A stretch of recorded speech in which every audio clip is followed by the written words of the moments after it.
Gibbons and Madison Kalf are two seniors from a rural school in Illinois. As part of an extracurricular project, they decided to take on the issues of young adult voting in their county, and thus the group Teens Take Charge was founded.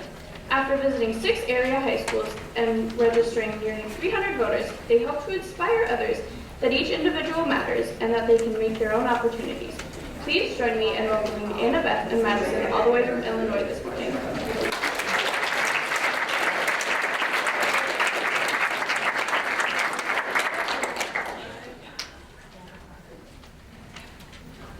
All right, well, hello, Iowa. How are you guys doing today? Good? Awesome. Well, I'm Anna Beth Gibbons, and my name is Madison Kalb. And before we start our little journey we went on, we're going to do a quick activity. Okay, so we're going to split the room down the middle. And so everyone on this side of the room is going to be with Anna Beth, and everyone on this side is going to be with me, okay? You're in the middle, just guess. Okay, so on the count of 3, my side is going to say, we matter. 1, 2, 3. We matter. Okay, so I know my side's better. So we're going to say it a little bit louder. How about that? Okay, ready? 1, 2, 3. We matter! Hey, that was good. Nice job. Well, that might have been all right. Let's put it together. Okay, ready? 1, 2, 3. We matter! So that's to represent voting in a way, because most of the time only half of voters vote in each election, which is pretty shocking, I know. And so when everyone votes together, it creates that unified feeling, and it's so much stronger when everybody votes together. And that's the message that we wanted to get out with our program, Teens Take Charge. So, to tell you a little bit about ourselves, we go to a very, very small school in Illinois. And by very small, we mean extremely small, like one hallway small. Only 4 water fountains, 2 bathrooms for each gender. And our desks that we sit in are twice as old as every one of our teachers. It's not a joke. Our cafeteria is called a Kappa Gymnatorium because it triples as a cafeteria, a gym, and an auditorium. We just had a musical last week, actually. So, while it's all fun and games to make fun of our school, they gave us a great opportunity to take on. And we're super psyched to share that with you guys. But let's start at the very beginning of our story. First grade, 2004. I'm sitting there doing Rocket Math. You know, Rocket Math is where you take so many times table problems, and if you get to a certain level, you move on. I'm sitting there doing it, and I am cheating. And my teacher comes up and goes, "You can't do that anymore." And so I moved next to the textbook student, Maddie, after I have to write "I will not cheat" like 1,000 times during recess. And we're doing them, and I'm like, "How do you do those?" And she showed me how, and we've been best friends ever since. And I don't cheat. So. But fast forward a few years to what actually matters. One day we're walking through the hallway, and one of our teachers approaches us about this program that they want us to get started, and so they call it Genius Hour. So correctly named.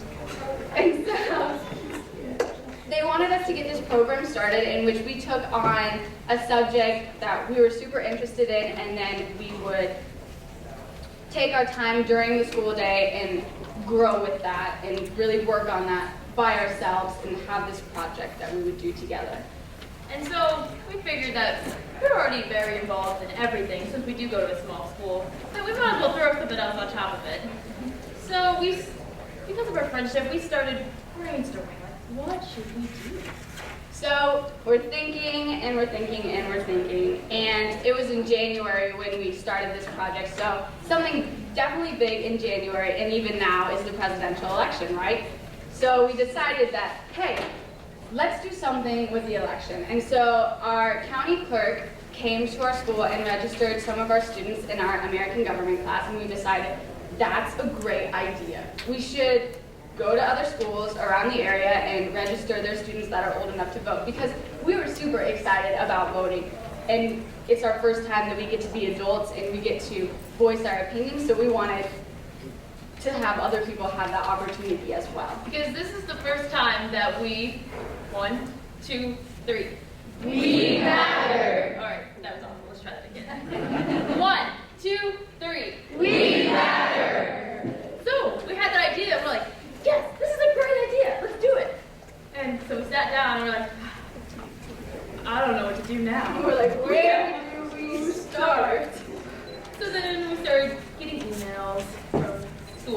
email to the principal. So basically we stopped all of the school's websites and looked for the principals and then emailed them, started asking them, hey, can we go to your school? Can we do this presentation, get your students registered? But we had one obstacle standing in our way. One of the principals emailed us back and said, yeah, good idea, call me. I had to call him. I'm going to be a communications major next year, and I was terrified to call him. So, of course, I'm more terrified to call the principal, so I'm like, this is all you, girlfriend. So I wrote her a script that we actually brought. And I'm like this, I'm like, hi! I don't know how he understood me because what was going like. But we literally started from the bottom. Now we are here. But as ridiculous as it was, we were so terrified to start this project. But for our first presentation, we actually did it at our school, which you would think would be easy because we've known these kids since kindergarten. We know basically all of their middle names, and I'm not even joking. So we're like, this will be fine.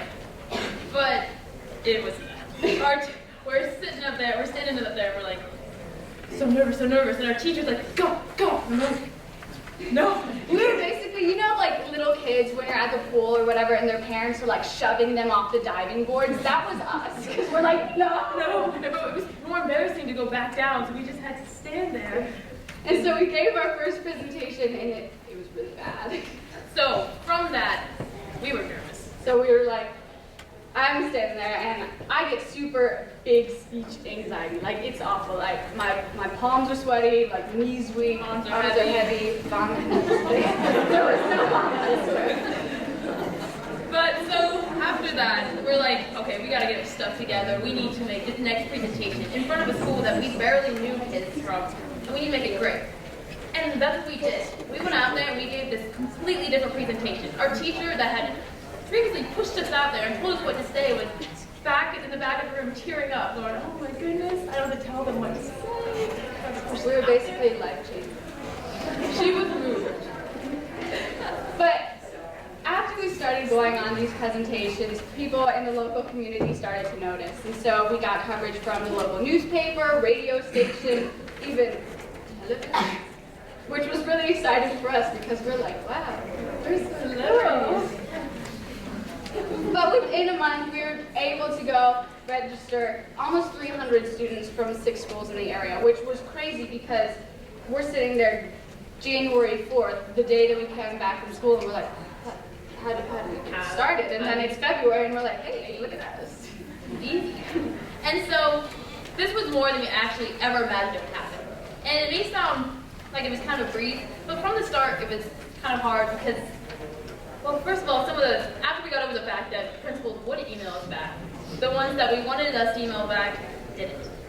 Actually, we might have tracked down one of the principals. We were both cheerleaders, and we co-op for basketball in our school, at another school. And we see the principal who had not emailed us in the crowd, and we're like, so we start speed walking, and he starts speed walking, and we start jogging, and then we corner him. We're like, hey, you haven't emailed us back. And he's like, oh, I was meaning to do that. And we're like, right. But we ended up emailing, we ended up registering as students, and so that worked out. It was a success that we definitely forced, but you know, it happened anyway, so that's what matters. We also had, another setback we had was we created this Twitter account. So if you guys go on your phones and look up Teens Take Charge, it has about 12 followers.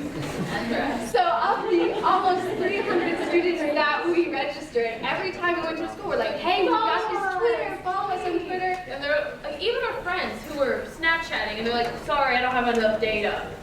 And we're like, wow, thank you. The beads, you do too, follow us. But of those 300 students, probably, I'm sure at least 80 of them had a Twitter, but, you know, or 50% had a Twitter, but none really followed us, and so that was a big bummer for us because we were doing all this work on our Twitter, we were getting candidate profiles up. We were super excited because that's how we thought, hey, this is how we're going to get our messages out to these students that we've already reached.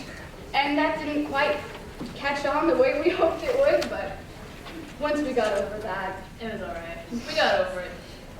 So, along with these minor setbacks, we realized that to make a difference, it does not take that much. Because we have people out there who are willing to help us. And not just us, but everyone. If you have an idea, there are people there who want to build you up and make you stronger and go for it. and so once you start taking those small steps to get started, and once you decide what you're passionate about and really start to pursue it, you're gonna have people that are on board with you, and they're gonna see what you're doing and they're like, wow, that's really awesome. And so they'll support you too, and you're not gonna find a lot of people will stand in your way. So what you guys are doing here today is especially awesome because you're around people that are within your state that you can really collaborate with. If you find someone that, like your shoulder buddy, if you and them have something in common that you guys want to pursue together, that's a good place to start. And you guys being here is your first step in making a difference in your local communities. And it doesn't matter where you're from. Like, we thought that since we're from a small school of 200, we couldn't make a difference. But we proved that wrong. We pushed past the boundaries set for us. We were able to make the difference. We were able to register more students than our whole school, which I know a lot of you guys probably have a couple more than 200 students in your high school or in your class. But to us, that was a big deal. And so maybe you're from a big school and you have like 6,000 hallways or something, and I would get lost, but you guys know what you're doing, so you're fine. But maybe you feel lost because you're in a crowd and you're just another face, and it's hard for you to stand out as leaders because you have so many people there. And so for us, it's not as hard to be leaders because there's 12 people that go to our high school, but for you guys, it might be a little more difficult. But you can push past those boundaries no matter what your background is, because every single one of you matters, and your voice matters, and your opinions matter. What inspires you matters. So, one last time, let's hear it. 1, 2, 3. We matter! All right, so thank you so much for having us come and speak to you guys today.